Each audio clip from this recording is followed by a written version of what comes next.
Hello and welcome to Real Talk. Yes, thank you up there. We want to welcome all the campuses, Grapevine, Bedford, Hazlitt, Northlake. We just want to say thank you so much for joining us because we have a really important event that we're doing, Bree. And Bree is our Director of Mental Health Ministry. I'm Roger Gibson, Marriage and Family Pastor. If we haven't met, I'd love to meet you guys afterwards. But this is an amazing Real Talk that we've actually set up and a very important topic that really impacts all of us. Yeah, the reason that we chose this topic is that we know that every one of us is impacted by substance abuse. Whether you've walked that road yourself or whether you love someone who has or is currently walking that path, we know that we all need this help. We all need to know how to see the signs of when we're struggling and what to do next, and what are those next steps? How do I even know where to begin? We hope that you leave here tonight with all of those answers. And then when you came in, you got some great material. You should have gotten it at all the campuses. And Bree, what are these? Yes, so you should have a listening guide that has a bunch of lines and blanks on it that you can follow along while Dominique speaks. I really want you to take notes. If you have questions, write them down on there. We also have this question phone number that I want you all to take note of, please. Write it down if you want. As questions come up throughout the talk, don't wait. Send them right away so that we can be compiling those. And when we have time at the end for the Q&A, we're going to be going through those up here, Dominique and I. I also want you to have this handout, this colorful handout. There are so many beginning steps. If you have no idea what to do next, when you're struggling or if your family member is struggling, this is a great place to start. Really, really small, easy steps to take. And they had those fill in the blanks. Yep, the listening guide is for the fill in the blanks. Mm-hmm. Yeah, I love those. It just keeps me going with the whole talk. And so, again, we got this Q&A. As you guys are thinking of those questions, as soon as Dominique says something, you're like, I want to know more about that. Send in that question. Text that in at 817-482-3410. And make sure you get those in because we want to make sure that we answer all of those questions. And again, thank you so much for being here because I really believe God is going to speak to so many of us during this talk, but also I know a lot of us are going to leave with hope, and not only just hope, but those who had the loved ones and they're trying to work through these, you're going to walk away with even more hope because God can do way more than we can ever dream or imagine. And Bree, I'm just really excited. Let's get this going. Yes, I'm so excited to introduce you all to Dominique Durden. She's a licensed chemical dependency counselor, has been for 10 years. She's also a board-certified Christian counselor. She has her own telehealth practice, and I just spoke with her before. She currently has openings, so if you like her style, if you are looking for a next step, she's a great next step for you guys. Help me welcome her to the stage for her presentation. Let's give it up for Dominique. Hi, everybody. Thank you so much for being here. I am a little nervous, and when I'm nervous, I talk fast. So if I'm like rapping up here, I'm going so fast, then please tell me, and I will slow down. But I have so much to tell you.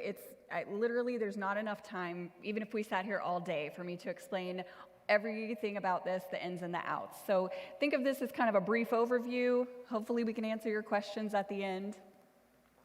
That's me. One thing that they didn't tell you before they brought me up here, they told you about my education and a little bit of my professional experience. What they didn't tell you is that I also have personal experience with alcohol and drugs. Okay, so for almost 10 years of my life, over a decade, I struggled with alcohol and substance use. When I was drinking, I would do anything else, too, that you handed to me. So even when I was in school trying to be a therapist, I was still drinking, blacking out, waking up, promising myself I would never do it again, and doing it again. Okay, so I don't stand here to just tell you educationally things I've learned about this. I can tell you that I've experienced some of it, too. Nobody knows exactly how you feel, but I can relate, right? So just know that this is a judgment-free zone, and again, we're just going to try to have an open conversation about what addiction looks like and what the gospel can do for us. So what is addiction, right? I think when we think of it, we typically think of an addict out on the streets. Maybe they're homeless, they're begging you for change. But I would be willing to bet all of us know someone struggling with addiction that can kind of still manage their life, right? So this is just a clinical definition of what addiction is. We'll go into a little more detail about it. What the gospel says about addiction. So all of us have probably heard the saying that we have a God-sized hole in our heart, right? I think there was even a song about it. We have a God-sized hole in our heart. When I think of addiction, I think of that God-sized hole in my heart. What I was doing was trying to fill that, but I wasn't using Jesus to fill it. I was using alcohol, I was using drugs. For some people, it's sex, or it's gambling, or it's pornography, or maybe it's all of those things. But what we're doing is trying to fill that hole within us with something else. And so when we look at the Bible calls that idolatry, right? We're a slave to something that's not Jesus. And so when you think of addiction, you're a slave to something that's not Jesus. So this is like a pop quiz you guys didn't know you were getting, but we're going to go through it. By a raise of hands, how many of you think, like, if you're addicted to drugs or alcohol, that's just a bad habit?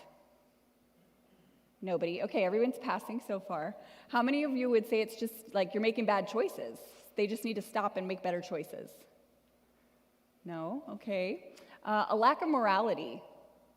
So I actually hear this a lot from older generations. I would say like baby boomer era. It was really common for them to think that it's just a lack of morals. If they would just get their life together and have better morals, they could stop drinking or stop using drugs. Is it a symptom of other problems? Would anyone agree with that? It's a symptom? Okay, so we had some hands go up. So I also hear this pretty often, right? Well, the reason they drink or the reason they use drugs is because they're depressed, or it's because they have anxiety, or they've been through something really difficult. Well, that might be true, but that's actually not what addiction is. Addiction is a disease. It has clear biological basis. So if you were to look at my family tree lights up like a Christmas tree with alcoholics, okay? So many of you might relate to that.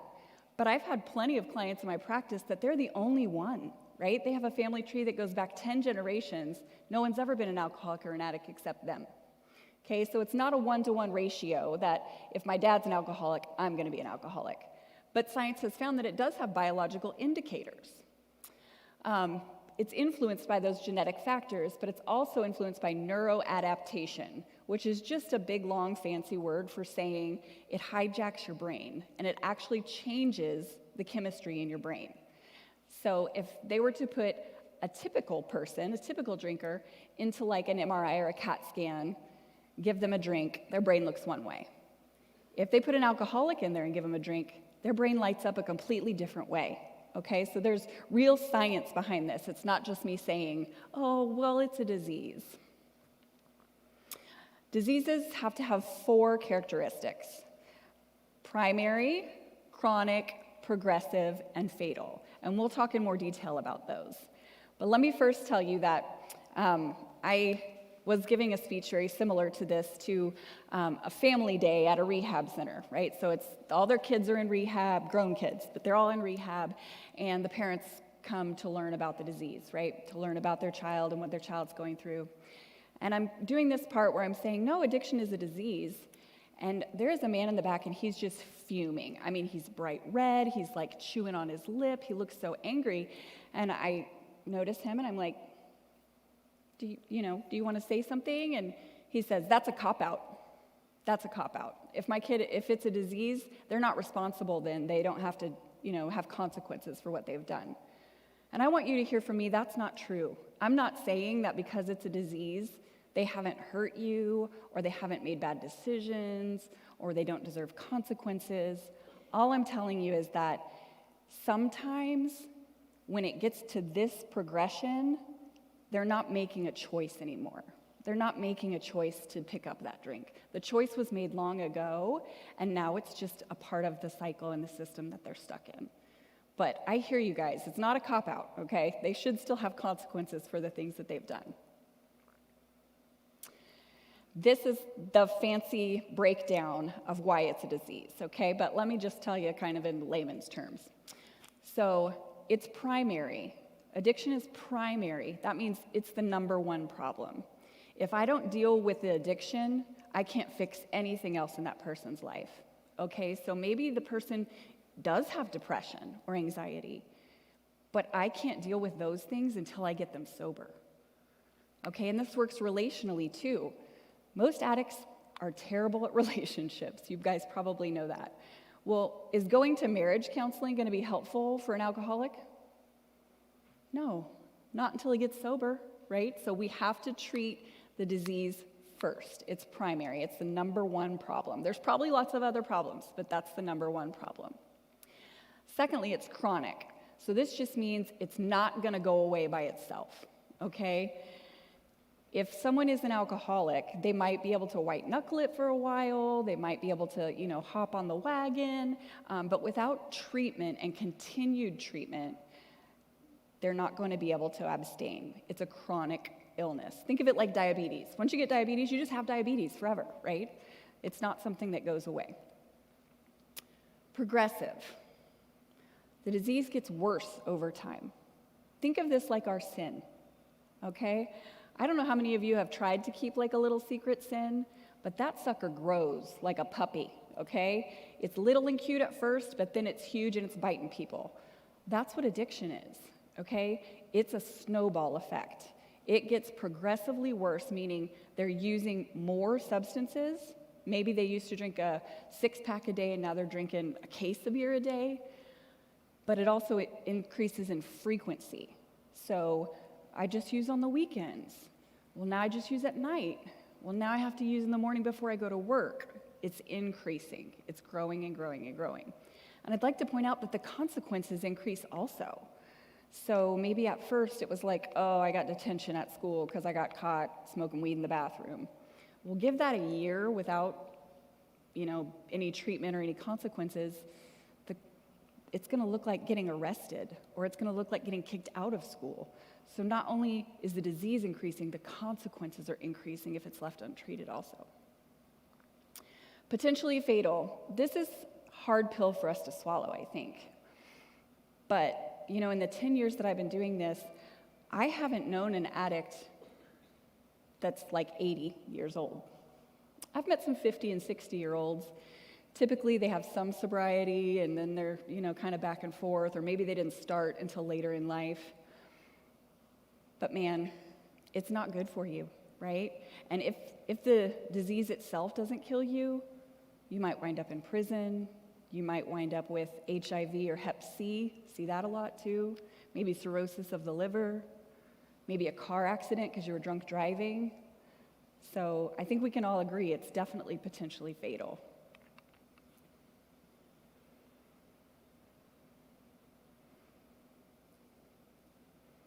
I keep pointing it at this. I told them I was going to do that. I got to point it this way.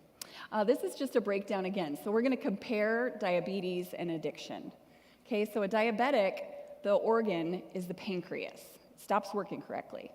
Well, for an addict, it's the brain. Like we talked about, the neuroadaptation. The brain stops working the typical way that it should. The deficit, insulin. In addiction, it's disruption of the pleasure circuit. So I'm definitely not a scientist, and I'm definitely not like a neurosurgeon, but the way that I understand it, because I'm kind of a visual learner, is like there's these synapses in your brain, and one of them talks to the other one, okay? Well, in a normal person, it can say like, oh, I watched a funny movie, that made me happy. I drank a soda, that made me feel good. Okay, but in an addict, that has been hijacked, so it doesn't work the same anymore. It says, ooh, cocaine, that made me feel good. I'm happy over here. And then none of the other things work anymore. The movie, the soda, the sugar, the kiss from your boyfriend, none of that signals to over here anymore. It's been broken. It's been hijacked. Symptom of the disease. So again, with the diabetic, the symptom, maybe they're getting wounds on their leg, or maybe they're, having different illnesses happen. For an addict, the symptom is persistent negative behaviors. So I want you to hear me say the behavior is just a symptom of the disease. Again, that's not a cop-out. It doesn't mean their behavior's okay, but it's a symptom of what's going on in here. It's not who they are. It's not choices that they're making.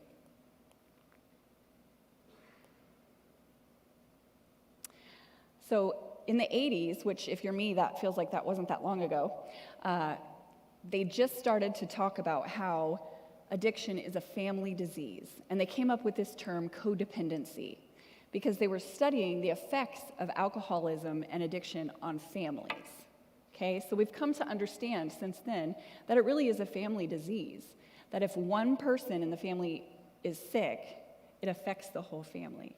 And that doesn't matter if it's the dad or the son or the sister or the uncle, the whole system is affected by the one sick person, okay? And just to, we'll just kind of breeze over codependency because that could be a whole talk on its own, but what they've come to find out is that people who are in close relationship with an addict or alcoholic, or actually even, someone struggling with mental health or chronic disease, they can struggle with this whole other disease called codependency. And it's basically when you become enmeshed in that relationship. So again, brief overview. We can answer questions about that later. I love this because as a family member, it made me realize that I'm not crazy, okay? So all of these symptoms that the addict is going through, okay, they're isolating and they're paranoid and they're having shame and they're lying to everybody. Well, guess what? If you love an addict, you're probably doing some of those same things. They're powerless, they can't stop using. You're powerless, you can't make them stop using, okay? They're isolating because they don't want anyone to know. Well, I've seen lots of parents start isolating because they don't want to answer questions about, how's Bobby, how's he doing? Okay? The addict's losing sleep because all they can think about is where they're going to get their next score. The parent's losing sleep because all they can think about is my kid using right now? Okay, so the symptoms are very, very similar. And I want you to realize you're both suffering. The addict is suffering, and if you love an addict, you're suffering as well.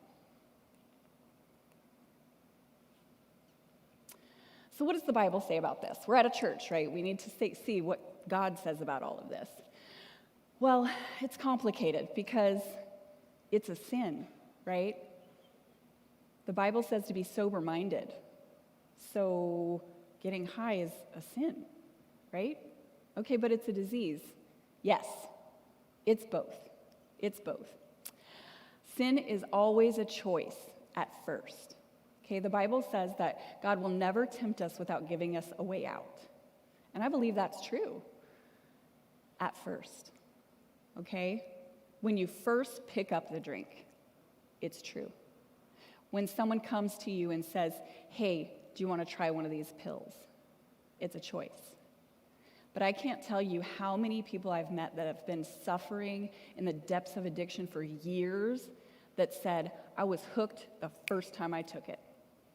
And especially with these newer drugs, fentanyl being one of the worst, okay? The first time I took it, I was hooked. I couldn't stop after that.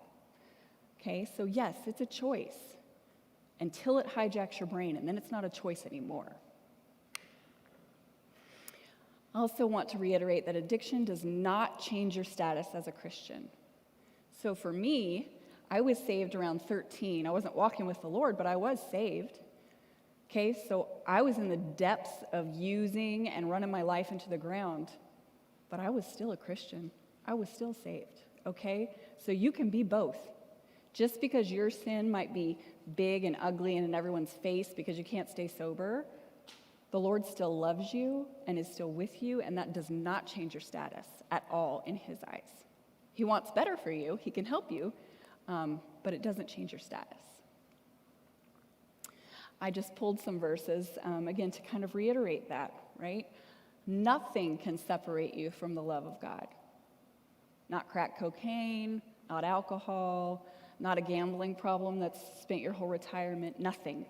And when God says nothing, I'm pretty sure He means like nothing. So this is another one that I love to cling to when I'm struggling, right? God began a good work in you. When He saved you, He began that work. And He's going to finish it. For some of us, the truth is that He won't finish it until we meet Him in heaven. But for a lot of us, He's going to get us pretty far while we're here on earth, okay? He's going to do a good work in us. Nothing is impossible with God, okay? So I remember how hopeless it felt to not want to drink, but to pick up the drink, okay? It felt like there was nothing else I could do. My life was never going to change. It was so hopeless. And it was hard, right? And a lot of things happened in my life to get me to where I am today, but it's not impossible. Nothing's impossible with God.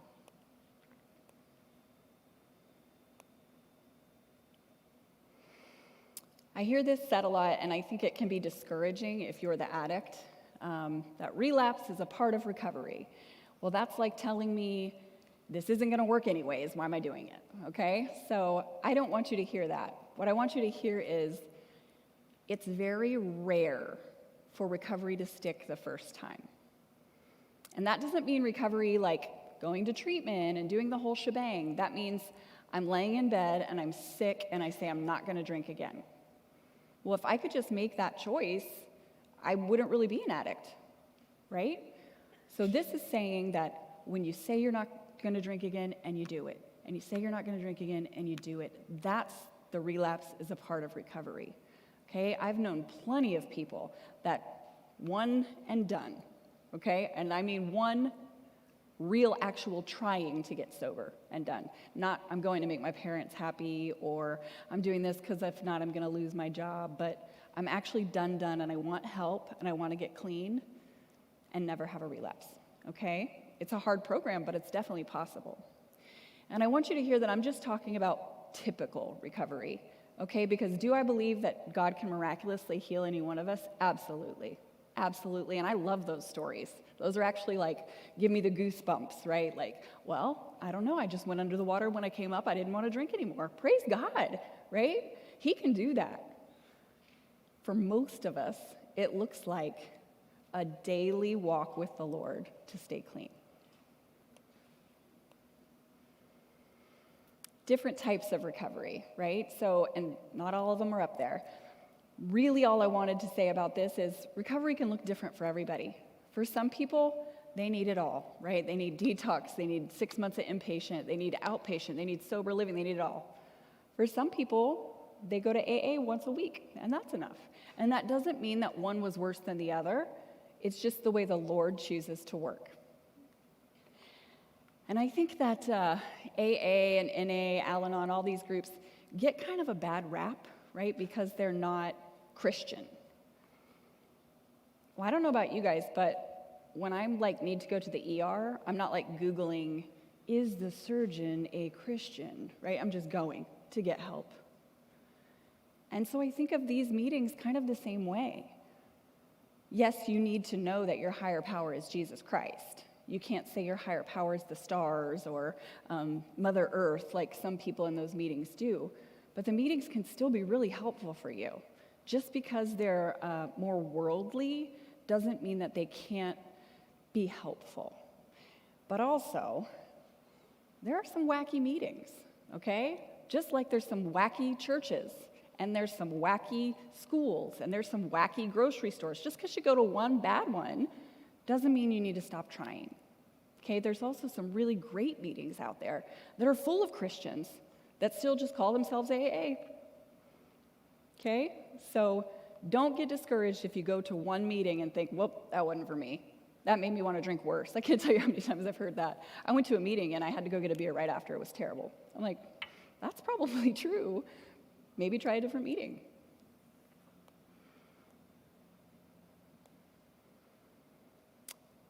So a lot of you here are probably here not for yourself, but because you care about somebody that's an addict.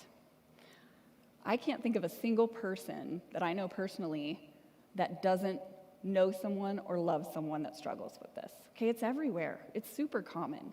And so how are we to love these people when they're really hard to love? Okay, they do really bad things. They lie to us. They steal from us. They wreck our cars. They, you can't believe one single word that comes out of their mouth. I get it. So how can I love someone like that? Or maybe how can I be a home group leader to somebody like that in my group? The good news is you can do it. It's hard work, but you can do it. It requires love, but it also requires wisdom. I think a lot of times we forget this wisdom part, okay?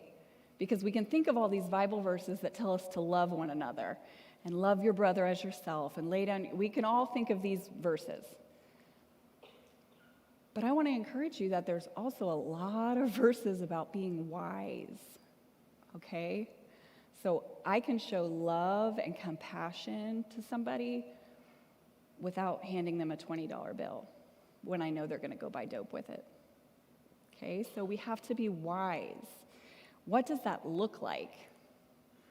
Looks like boundaries, okay? And God did a really good job of teaching us about boundaries. He set our boundaries in great places, okay? And so that's how we know they're good. That's how we know we should do this. It doesn't mean that it's going to be easy. It doesn't mean your boundaries are going to get respected. But it's important to set them, okay? Boundaries are often broken and bent in recovery and when you're with someone who is struggling with addiction, okay? Because again, I don't think there's a better manipulator in the world than an addict, okay? They could convince a fish to jump out of water. They are really good at it. But with practice, you can be really good at setting boundaries and maintaining them. It's really important. The biggest takeaways from this, boundaries that are simple and precise, clearly communicated, okay? So a good boundary example is, you're not gonna use drugs in my house, okay? If you come home to visit me, you don't live here anymore, but if you come home on Christmas, you're not gonna use drugs in my house. That seems fair. So what if they come home for Christmas and they go in the bathroom and they're in there for 30 minutes and they come out and they're nodding off? Well, then I have to follow up the boundary with a consequence. Soft, meaningless boundaries enable addiction. So the more times you say, you can't do that, and then let them do it, the longer the disease progresses, okay? So when you think you're being loving by letting them get away with things or by managing their life for them, that's a funny story. I have a couple minutes, so I'll tell you guys a funny story that I think is funny. Again, I'm working in a rehab setting, and I get a phone call, and it's a mom, and my son has a problem. I know he has a problem. I'm like, okay, tell me about it. What's going on with your son? Well, he lives upstairs, and he doesn't pay any bills, and he just smokes marijuana all day. He doesn't have a job. I'm like, okay. Do you cook for him every day? Yeah, well, yeah. So I cook 3 meals a day for him.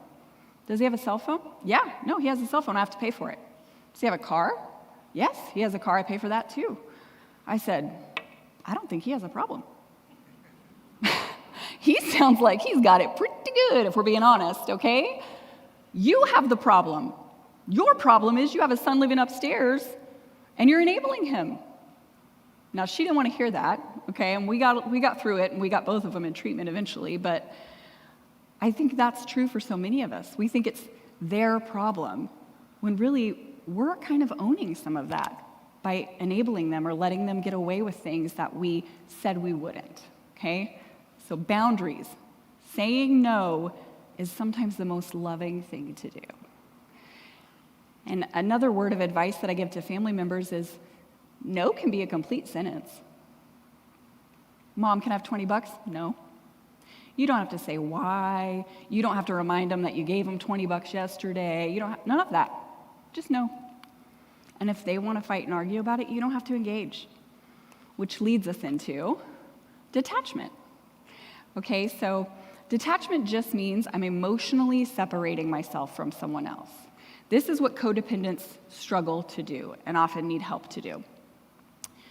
Detaching doesn't mean you don't love them anymore, doesn't mean you don't want them to get well. It just means you're not going to engage emotionally with them anymore because it's unhealthy. It's like the difference between responding and reacting and just making a decision. Okay, if you detach from them, you can make healthy decisions. If you're just responding to them all the time and reacting to what they do, it's too emotional, okay? I like the analogy, have you guys ever ridden on a plane before? So when you get on a plane, they tell you, okay, put your seatbelt on. If this plane crashes, this thing's gonna come out of the ceiling, you gotta put your oxygen on. Be sure to put your oxygen on before you help the kids that are with you.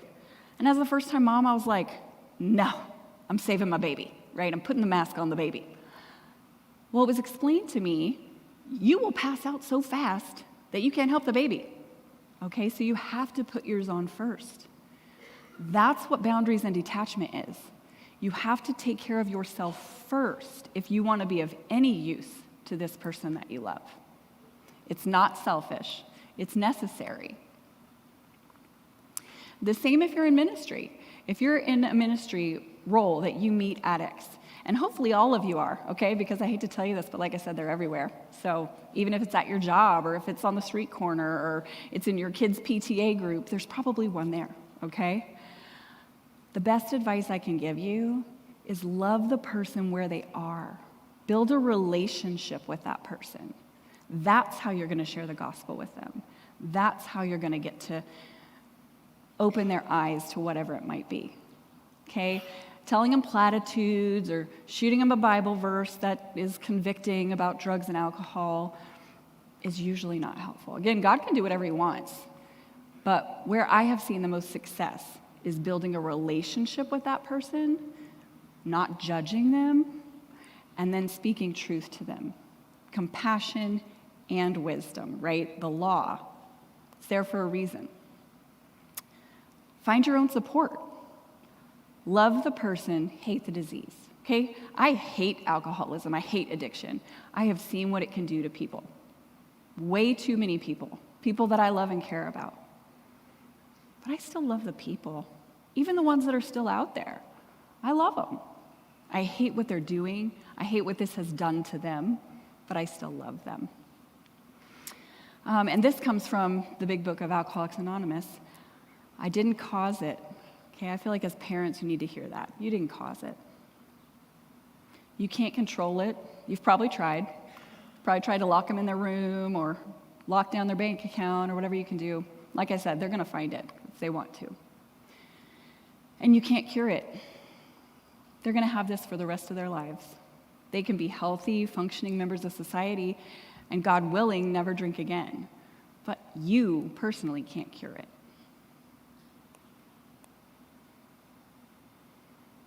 That kind of wraps up my talk for tonight. I love ending with this. Addiction says, you'll never be free, right? I have you right where I want you. The enemy uses this to give hopelessness and take away all the good things in your life. You sacrifice them all for one more hit or one more drink. But God says, whom the Son sets free is free indeed, okay? There's hope. There's hope for the family. There's hope for the addict. There's hope for anyone who trusts in the name of Jesus. So I want you all to be encouraged, okay? So I hope you guys came up with a lot of questions. Like I said, I know I'm just like throwing 6 months of information at you in 30 minutes, but hopefully we'll try to answer some of your questions.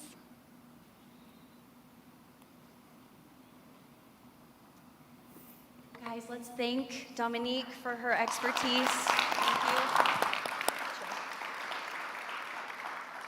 Thank you, guys. If you have, we've been getting a ton of questions, so thank you. If you've been writing these in, thank you so much. We're going to get to as many of them as we can.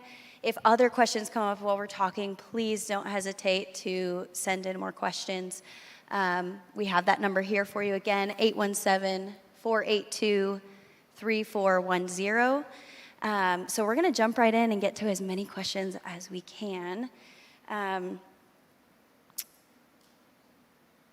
We had so many good ones. I want to respect everybody's privacy, so if you only wrote a name, I'm not going to share your name. If you shared where you came from, I will shout out we've gotten questions from every single campus, so thank you guys for engaging.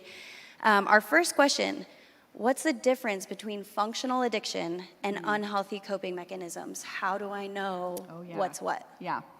So I hear this a lot in my practice of, okay, but I'm a functional alcoholic. Okay, so I still go to work every day. Well, if I was to say something like, I'm a functional abuser. Like, my wife hasn't left me, but I still beat her up. Like, do you see how ridiculous that sounds? The same thing with alcoholism or addiction. Okay, you might be functioning, but the Lord has called you to thrive, to have joy abundant. Okay, so if you're functioning, that's not what the Lord has for you.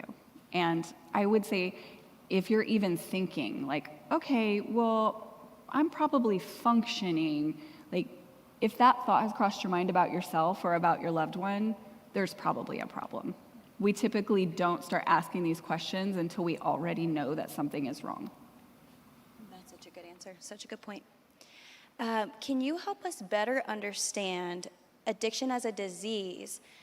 I don't understand how addiction is a disease, but then you choose to heal with actions. Mm-hmm. How do we make sense of how it starts as a disease, but how we can choose with actions to heal? Yeah. So again, that's why I try to compare it to something like diabetes, because a diabetic could choose to not go to the doctor, okay? And they could choose 5 years in to stop taking their insulin. The same with an addict, okay? They have to choose to get into recovery, and then they have to choose to take their medicine, right? And when I say take their medicine, I mean stay in community, stay close to the Lord in prayer and meditation, help others, go to meetings, all of these things that would be the same as someone with a different disease getting their medicine at the pharmacy and having to go to physical therapy and things like that. Yeah, I love that comparison to the things that we kind of accept are medical problems. These are the same types of things, right?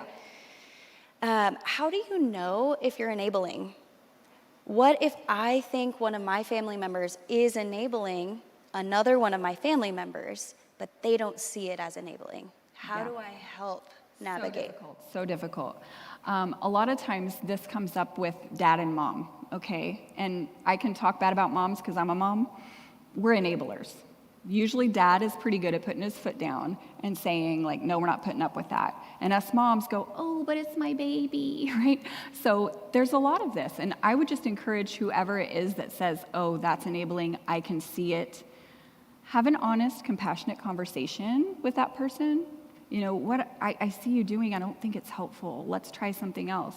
But then also model it, okay? So if you're gonna choose not to have boundaries and we live in the same house, I can still choose boundaries for myself.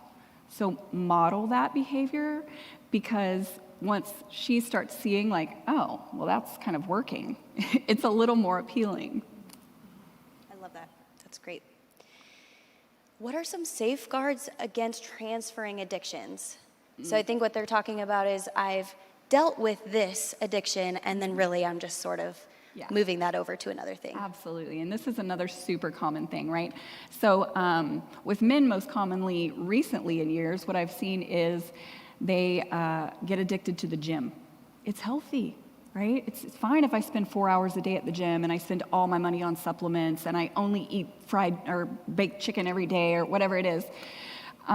It's still an unhealthy relationship with something, even if it's a good thing, okay? Just think of the same way that the Lord talks about relationships, right? My husband is not to be my God. He's a good gift from God, but he's not God. And so when we transfer, like I'm not using drugs anymore, but I'm going to the gym 4 hours a day, it's still replacing God with something that's not God. We have so many students here. I know we have a ton of students here at North Fort Worth and a lot of students over at Haslett, maybe our other campuses too.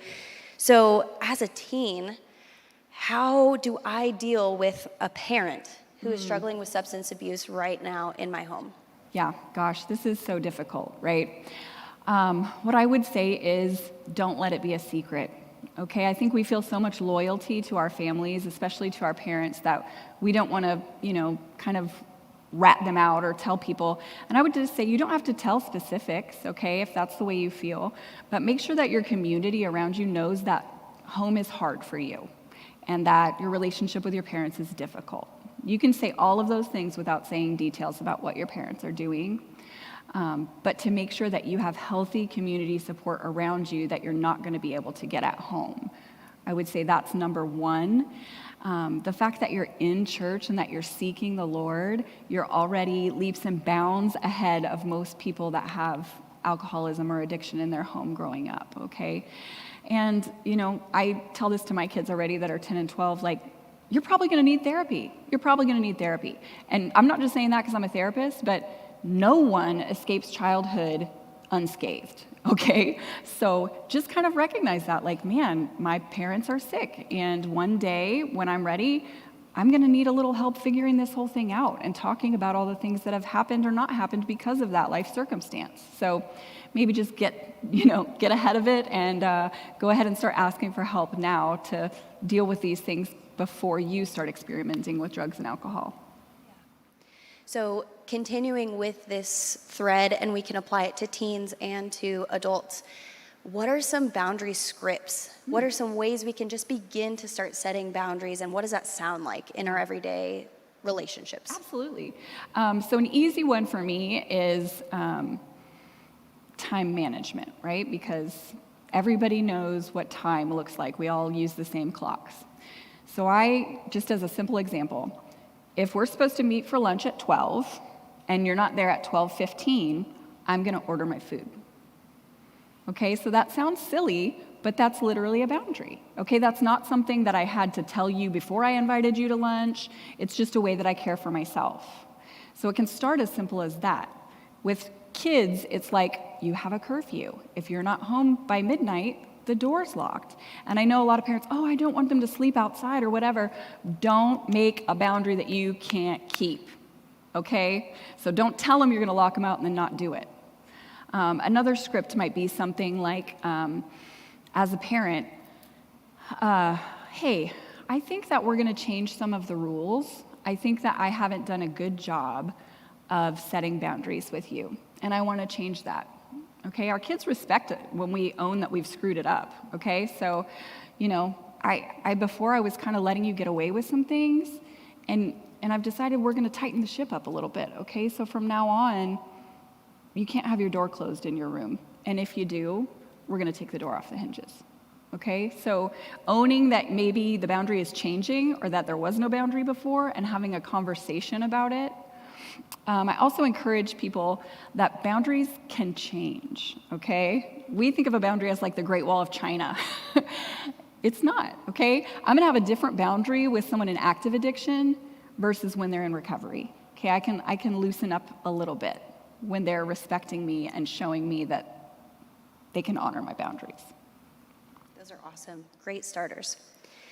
Another question kind of in the teen realm, how do you suggest that a parent might begin to talk to children or teens about the fact that there is a family history of addiction and they need to be aware of that? Yeah. How do we do that in an age-appropriate way? Sure. So I think especially once your kids are teenagers, they probably know more about drugs than you do. Okay, so tiptoeing around like, I don't want to mention drugs because what if I teach them about drugs? That's probably not happening unless your teenager lives under a rock. So I would say don't be scared of the topic. It can be uncomfortable and like maybe we fumble through it a little bit, but the more open dialogue you're having about it, the better. And again, if you're feeling loyal to your family or like, I don't want them to not like Uncle Joe if they know this, you don't even have to use specifics, right? You can just let them know like, hey, you're getting to that age that you might consider drinking. I just wanted you to know that we do have a family history of alcoholism. So you should have all of that information before you choose for yourself if you're going to drink or not. Love that. Keep it simple. Yeah. Why in recovery do we still think and crave our addiction? How do I cope with cravings?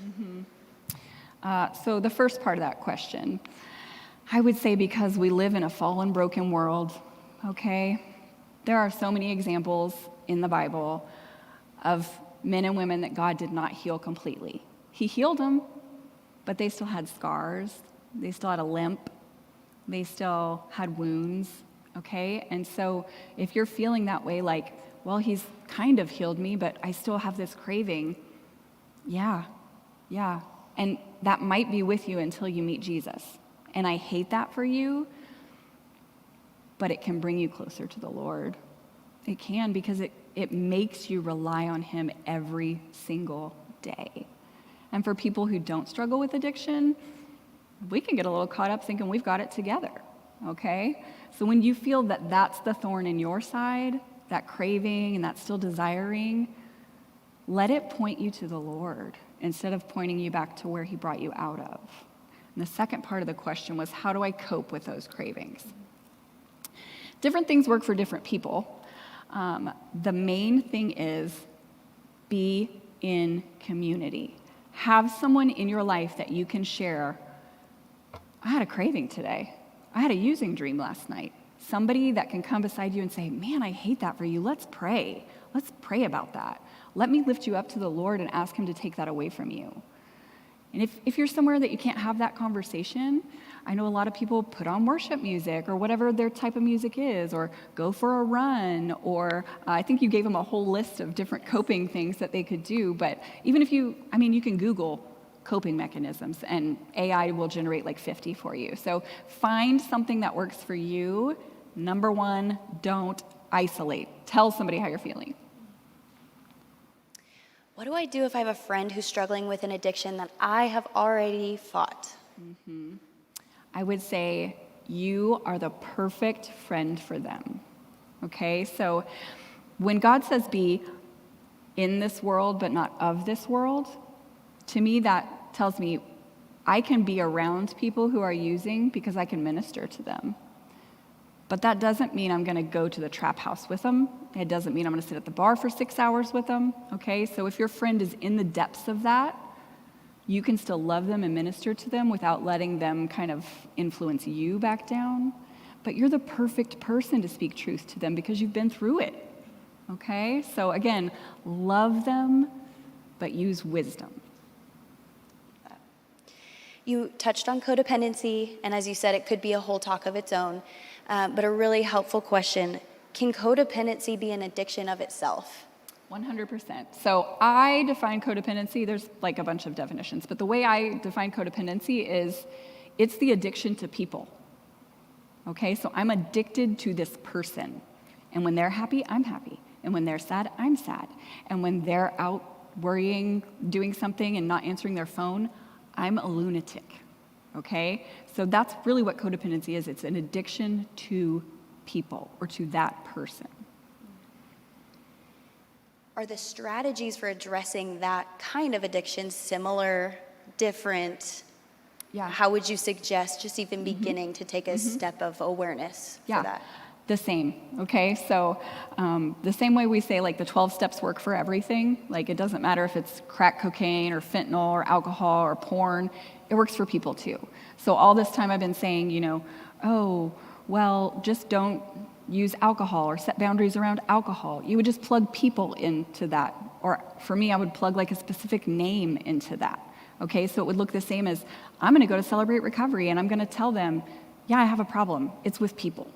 Okay, and anyone who's been kind of immersed in the addiction world will completely understand what you're talking about.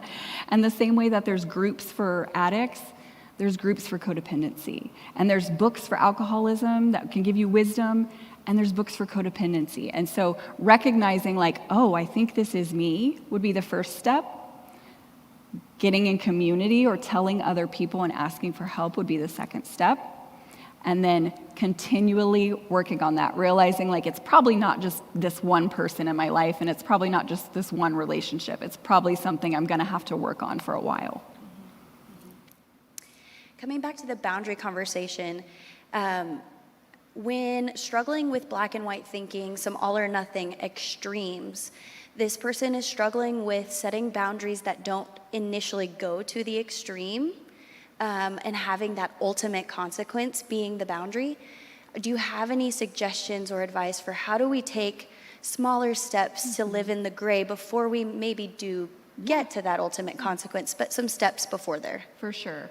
So I think this is where detachment really can come into place, because when we do that black and white all or nothing, like I'm kicking you out and I'm never speaking to you again, that's a very emotional decision and a very emotional response to what's going on.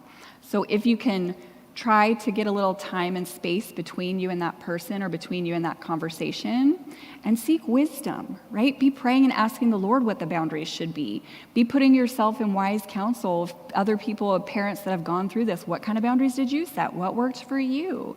Okay, but when it's an emotional decision or when you get heated, it's probably not going to go well.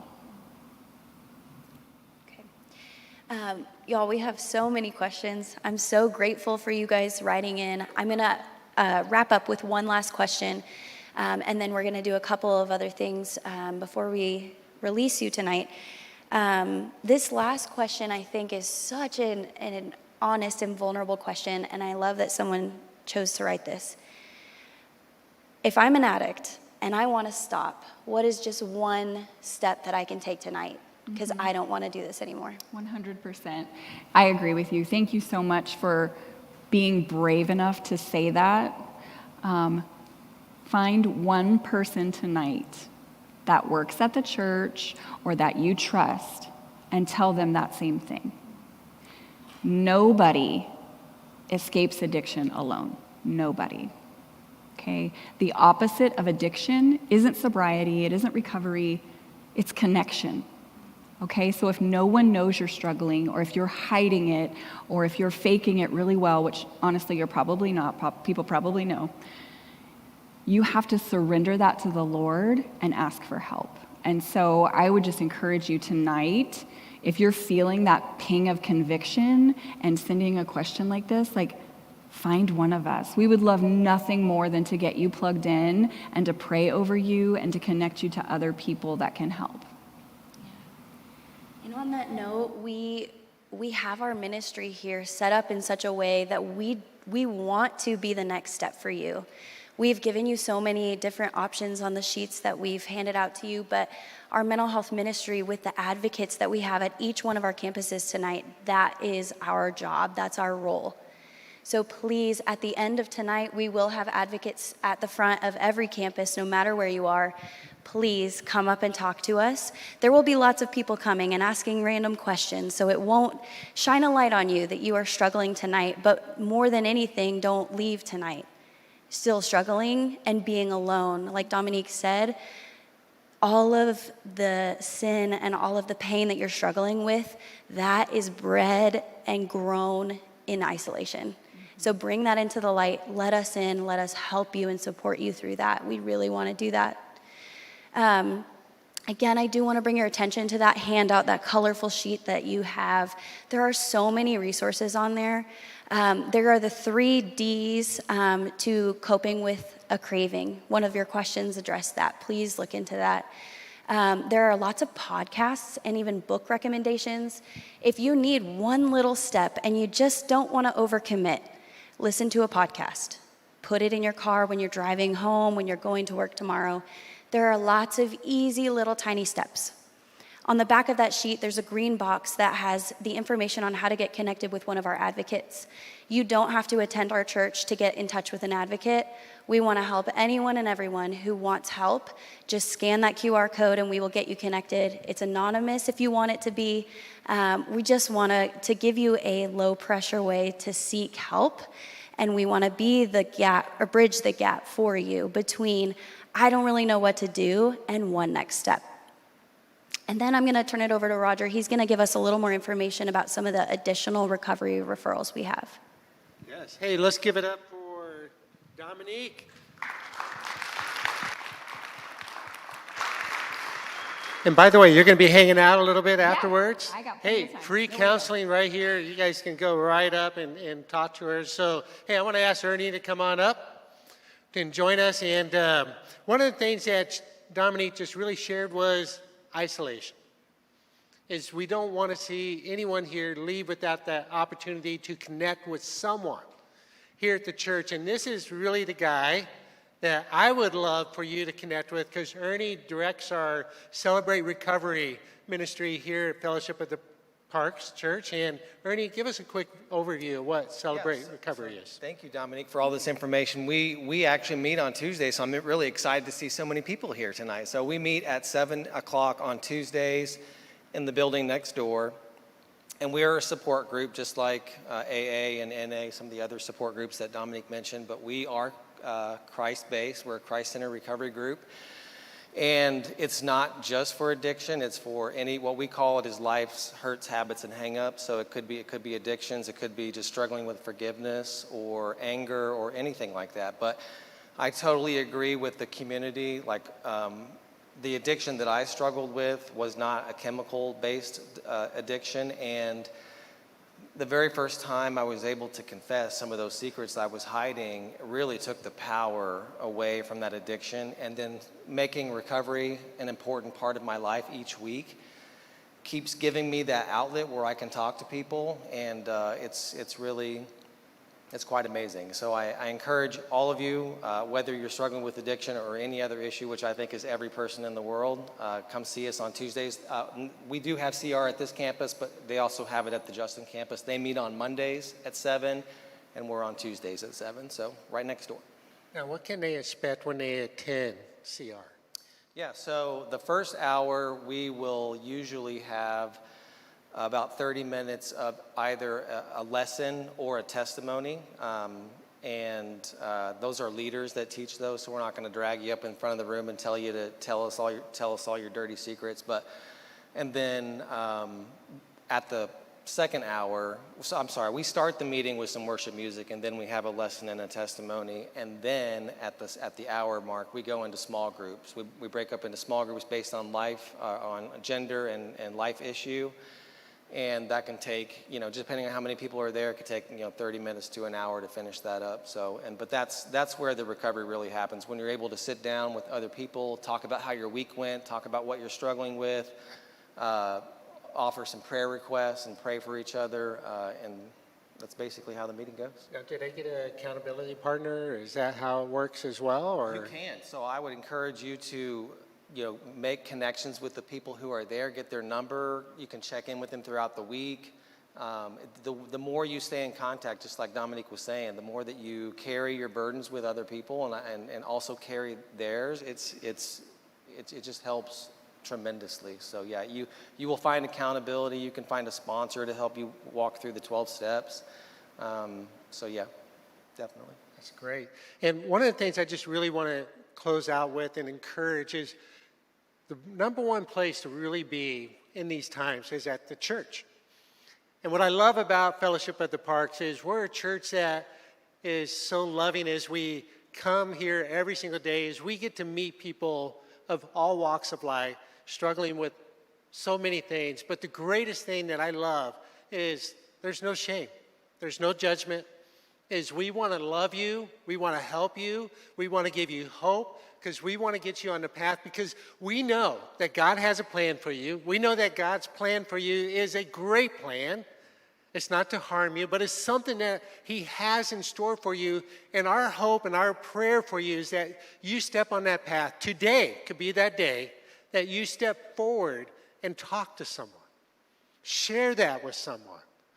And I know this, that when we bring it to light, God wants to use that in a supernatural way, and He wants to use the church to encourage you, support you, keep you accountable in a loving way, because we want you to hit all that God has in store for you, and we don't want you to miss out on that, and we want you to see, when you look back 5 years from now and go, wow, May 6th, I went to this Real Talk event, and that was the beginning of change. And I saw God do way more than I could ever dream or imagine that could ever happen. And today, I'm sitting here in victory, knowing that God has fought the battle for me, God has brought healing for me, and it brought life to the fullest. So I just want to encourage you, come to church, be a part of it. This Sunday is going to be an amazing message. It's going to be an encouragement for your soul. So be here, and I'm going to pray and